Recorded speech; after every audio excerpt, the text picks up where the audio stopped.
I was 22 when I learned that bravado and courage are cousins who barely speak.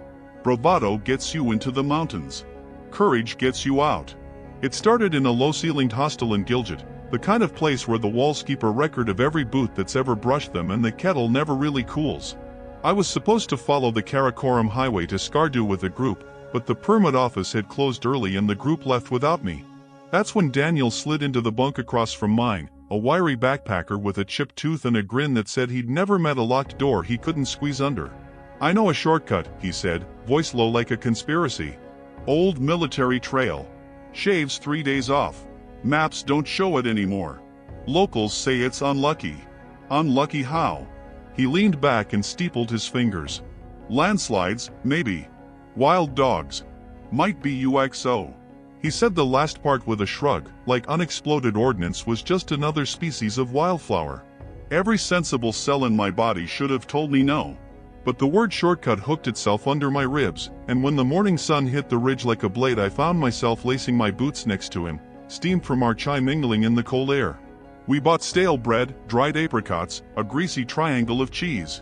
He showed me a photocopied map so faint that the contour lines looked like a coffee stain. Then we stepped off the road and into the mountains. The path began as a goat track hugging a cliff. To our right, the Indus River roared like an argument older than language. Above us, ragged clouds snagged themselves on peaks. I learned the heartbeat of the wind on that trail, 3 long inhales, 1 sharp exhale that shoved you sideways. We timed our steps to it. When the gust came, we flattened against the rock and looked at our boots and tried not to think about what falling would feel like after the first second. By noon the sun sharpened and the rock glowed. We ate in the shadow of a boulder, tearing bread with raw fingers. Daniel talked. He had a story for everything: guides who turned back at the first snow, a Frenchman who survived 2 nights in a crevasse by singing to himself, a rumor that the army had sealed a tunnel full of ammunition somewhere along this ridge. The mountain air made lies sound like legends. Around mid-afternoon, we hit the first landslide. The path simply ceased to exist, replaced by a slope of loose shale that moved like water under our feet. The trick, Daniel said, was to move quickly enough that momentum kept you level, slowly enough that the slope didn't turn into a runway. He went first, body loose, arms out like a tightrope walker. He made it look easy. It wasn't. Halfway across, a stone the size of my head shifted under my weight and rolled. I froze, waiting for the sound of it hitting bottom. It never came. When I caught up with him, my legs were trembling so hard I had to pretend they weren't. The mountains do that, force you to stage your own competence in front of an audience of rock and sky that doesn't care. We walked until the light turned thin and metallic. The ridge ahead cast a shadow that moved like a tide up the slope toward us. We found a shelf barely wider than a yoga mat and called it camp. No fire, Daniel said. Flame travels farther in the dark than sound. We chewed the last of the bread and passed the flask back and forth until the tea tasted like smoke and metal. Sometime after midnight I woke to a sound that didn't belong: footfalls, soft and careful, above us. I held my breath and heard it again. 3 steps. Silence. 3 steps. Silence. I nudged Daniel. He listened, then shook his head with a smile that irritated me. "Ibex," he whispered, and rolled over. I strained my eyes at the ridgeline until they made stars out of nothing. When I finally slept, my dreams were full of hooves. Morning brought a sky scrubbed clean, the air so clear it made my teeth hurt. We walked in a rhythm: 5 steps, breathe, 5 steps, breathe. Around the second bend we saw it, an old sign bolted into the living rock. The letters almost warned the ghosts: danger, UXO, do not proceed. I stared at it until the words rearranged themselves into something less meaningful. "We should go back," I said. It came out weaker than I intended. Daniel squinted at the valley and shaded his eyes with a hand gone brown from dust. "Back is 2 days down. Forward is 1 day up. That sign's older than we are," he said. "Floods knock things around. If there was ordnance here, the river probably took it." Probably. A beautiful word, if you're not standing in a place where probably can end a life. I tasted copper in my mouth and thought about the hostel, the noisy kettle, the safe boredom of shared tables and laminated menus. Then I looked at the ridge we'd just crossed, the way the ledge slanted down toward the river like a held breath, and I said, "Fine. But we go slow." We moved like burglars through a sleeping house. Every footfall was a negotiation. Every stone had to be tested for loyalty. Below us, the river kept our secrets. The first relic showed up before noon, a rusted casing half buried in scree, the metal pitted and thin as a dead leaf. Daniel crouched over it like a kid who's found a coin. "Empty," he said, tapping it with a knuckle. The sound it made, a dull, hollow cluck, reverberated up my spine anyway. The second relic wasn't a relic. The trail wound around a shoulder of rock and delivered us into a clearing maybe 20 meters across, a bowl of dust cupped by low boulders. In the center, sun-bleached bones. Ibex, maybe. Or something bigger. Surrounding it, shallow pits lined with stones, some collapsed, all forgotten, like dimples in the earth. Daniel stepped forward. I grabbed his pack strap so hard he stumbled. "Look," I whispered, pointing to a rectangle half hidden under gravel. It was metal, barely broader than my boot, stamped with letters I didn't recognize. I didn't need to. Shapes can be a language too. Every nerve in me went bright and rigid. We backtracked 10 paces and skirted the clearing so wide my calves cramped. When we were above it again, Daniel exhaled the laugh of a man who's just remembered he can breathe. "Okay," he said. "You were right." We moved on, and the mountain punished our arrogance the way mountains do, first with weather, then with luck. A skein of cloud dragged itself across the ridge and suddenly we were inside of it. The world shrank to 6 feet. My breath sounded too loud. At some point the path forgot its shape. We followed cairns that might have been cairns and might have been rocks that enjoyed attention. The angle steepened. Gravel turned to powder. When the fog finally thinned we were at the base of a chute choked with boulders, the path obliterated by something the mountain had shrugged off in the night. We could go back to the clearing of pits. Or we could climb the chute. The mountain waited for us to choose. Daniel chose the chute. Climbing, you meet a different version of yourself. The part that will accept pain if it means progress. The part that will talk you into impossible moves using a voice that sounds like the truth. My fingers found cracks, my boots found ledges the width of 2 coins. The rock was warm where the sun had touched it and wet where the snowmelt leaked through. Twice I reached for a hold and found only grit. Once my knee slipped and scraped itself raw against quartz, the blood drying in black stitches below my patella. Time didn't pass, it collected, little piles of seconds accruing under every move. Halfway up, I heard Daniel swear. The casual kind, then the hard kind. I looked down. He was below me, his weight on one leg, the other twisted slightly, face grayed at the edges. "Ankle," he said through his teeth. "It'll hold. Just give me a minute." We rested on a slanted shelf that bit into our thighs. I wrapped his ankle with the elastic bandage from our first aid kit, the fabric already dirty from other, smaller mistakes. He nodded like a man receiving absolution. By the time we topped the chute, the sun had burned the fog into tatters. We stood on a broken saddle between 2 summits. On one side, the valley we'd just crawled out of, dotted with the pale scars of rockfall. On the other side, a new valley, tighter and darker, the river there more a rumor than a roar. Beyond it, a line of peaks that looked carved, too precise to be natural. The air smelled thin and metallic, like a penny in the mouth. We found a circle of stones where someone had once made a fire. The ash was old enough to be dirt. Inside the ring, a rectangle of metal lay half-buried. Not a mine, just the lid of a box. I pried it up.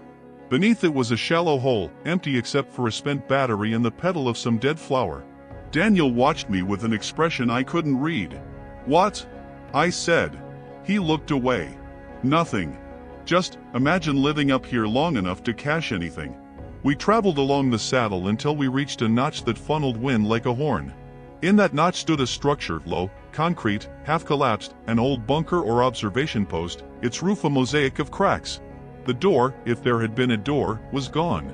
Inside, the air was cold and smelled like whetstone and old metal.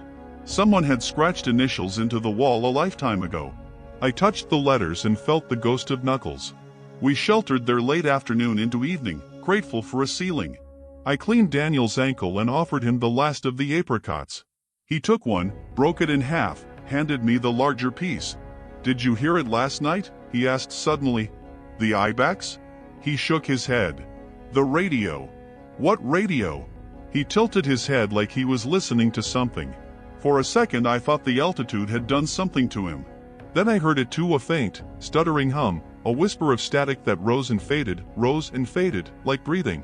We searched the bunker and found, in a corner, a twisted length of wire nailed to a wall and a rusted box the size of my palm. When I touched the wire, the sound sharpened. Words bubbled up, indecipherable, then popped and vanished again. "Skip," Daniel said, like he knew something I didn't. "Signals bouncing on the ionosphere. Or a generator somewhere. Or ghosts." We lay on our backs and listened to voices nobody could understand until the sun went away and the cold came in. Snow started as a suggestion, then committed to itself, first a sifting, then a steady whisper against the concrete. I wrapped my jacket around my shoulders and thought about warmth like you think about a person you miss, irrationally, too intensely. Sometime in the deep middle of night, I woke to quiet so complete it had texture. The radio had gone silent. The snow had stopped. In the aperture where a door should have been, a shape stood. Tall. Still. Watching. Fear is an animal, and mine woke up like it had been waiting. I blinked, and the aperture was empty. I sat up and went to the door and saw nothing but a sky powdered with stars and a saddle freshly sugared with snow. I told myself the tired version of me had made a person out of darkness. I told myself a lot of things until one of them sounded convincing enough to wear. We left at first pale light, the snow squeaking under our boots. The trail, if it was a trail, tilted down toward a ribbon of river that braided itself around boulders like a silver rope. We kept to the high ground. The sun rose, turning the frost into steam. My breath loosened its knot in my chest. At the river, the world narrowed again. Spring had turned the melt into muscle.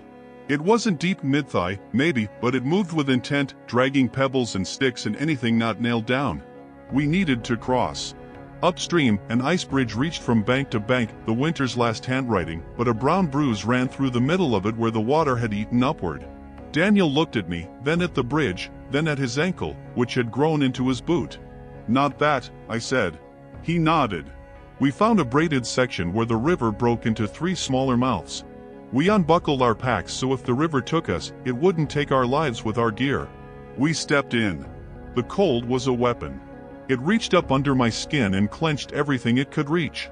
We planted poles, then feet, then poles. Midway, a boulder shifted under Daniel and he gasped, a sound that cut off too quickly. I grabbed his jacket and leaned backward, and for a moment the 3 of us, me, Daniel, and the river, made a geometry no one had designed. Then we were across, and it was ridiculous how badly I wanted to cry just because there was dirt under my feet again. We climbed out of the gorge and into the kinds of hills where shepherds believe the rocks remember.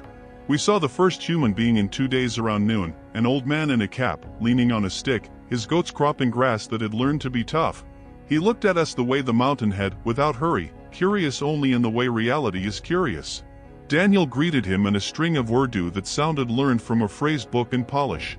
The old man squinted, then pointed his stick back the way we'd come and said a word I didn't know but understood anyway. "Mines." He tapped his foot 3 times. Click, click, click.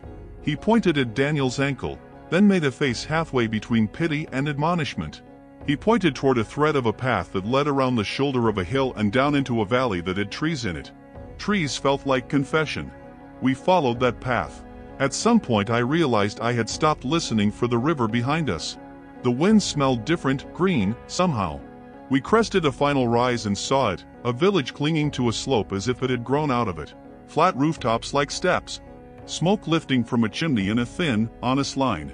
In the village we were given tea so hot it burned my mouth, and a bread blistered from a pan that tasted like civilization. They let us sit in a room with a carpet and walls painted a color that wasn't rock. An old woman with henned hands unwrapped Daniel's ankle and tooted in a melody that meant both trouble and care. She bound it again with a strip of cloth soft enough to be memory. That night, the sky threw a tantrum, thunder hammers pounding the valley, sheets of rain slicing the air. I lay on a woven mat and stared at the ceiling and thought of the bunker and the shape in the doorway and the voices built from static. I pulled the blanket up to my chin and felt Pleistocene tired. Morning was forgiveness, air washed clean, the world bright like someone had turned it off and on again. We found a truck heading toward Skardu, the bed already full of sacks and men and chickens and one boy who smiled at me like I was a puzzle he'd already solved. We climbed in. The road carved itself along cliffs and the driver kept one hand on the horn like a rosary. Every switchback offered a new view of old mountains and every new view felt like a lie we were lucky to be told. We rattled into Skardu with dust in our teeth and the sense, ridiculous, huge, that we had outsmarted something that hadn't really been trying to catch us. At the guest house, I turned on a tap and watched clear water fall into a sink and felt like a magician. That's when I asked Daniel why he'd really wanted the shortcut. He didn't answer right away. He unpacked his pack with care that didn't match anything I knew about him. From the lining, where there shouldn't have been a lining, he pulled a wrapped cloth and set it on the bed the way you set down a sleeping child. He unwrapped it. Inside was a small thing carved from green stone, veined and beautiful, not big enough to be important and exactly the right size to ruin a life. A dragon, maybe. Or a fish with a serpent's head. In its mouth, a hole worn smooth by someone's thumb long ago. What is that? I asked, though some part of me already knew. An old thing, he said. Older than the road. Older than the sign. Found it in a market where it shouldn't have been.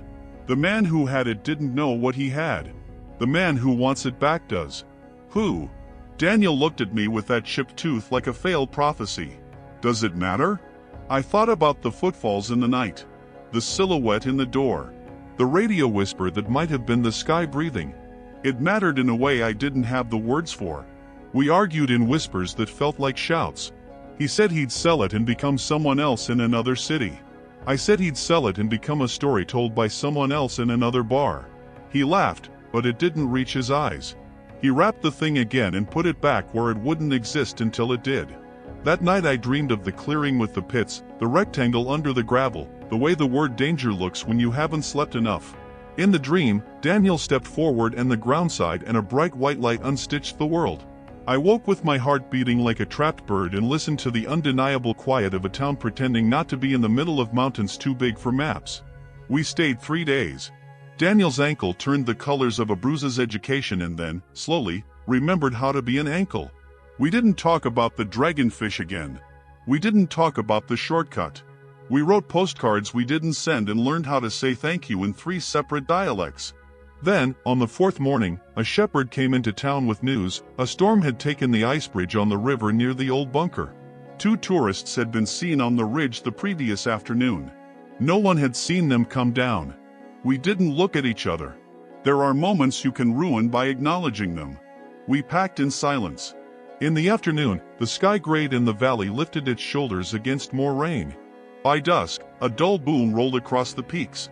Not thunder. Not quite. A sound like the earth closing its mouth after swallowing something it didn't want. I didn't sleep. I counted the seconds between flashes of lightning and the arrival of thunder and tried to build a map out of noise. In the early morning, when the light was the color of unfinished thoughts, I stepped outside. The air smelled like whetstone and sheep and a promise nobody should be foolish enough to believe. A man with a scar down his cheek stood by the gate of the guest house. He could have been 30 or 50. Mountain ages are honest and cruel. He looked at me the way the shepherd had looked at my boots, the way the old man had looked at Daniel's ankle. He said a word I didn't know and then, in English shaped by gravel, said, "Shortcut." Bad. I nodded. Yes. He tilted his head. Alive? I thought of the rectangle of metal, the softness of the dust in the clearing, the shape in the doorway that refused to be a dream. Yes, I said after a moment. Alive. He nodded back. Then don't try again. He walked away. He didn't look back. Mountains don't. When people ask me now, over small tables in safe rooms, over cups of coffee with steam that behaves itself, what's the most dangerous risk you've taken? I tell them about the shortcut. About the sign. About the tired calculus of fear and pride.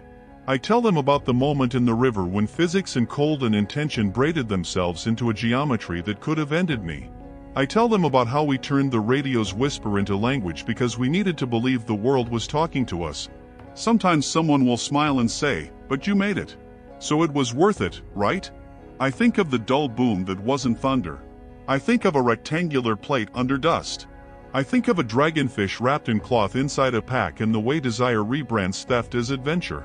I think of Daniel's ankle and the old woman's hands and the boy in the truck who had already solved me.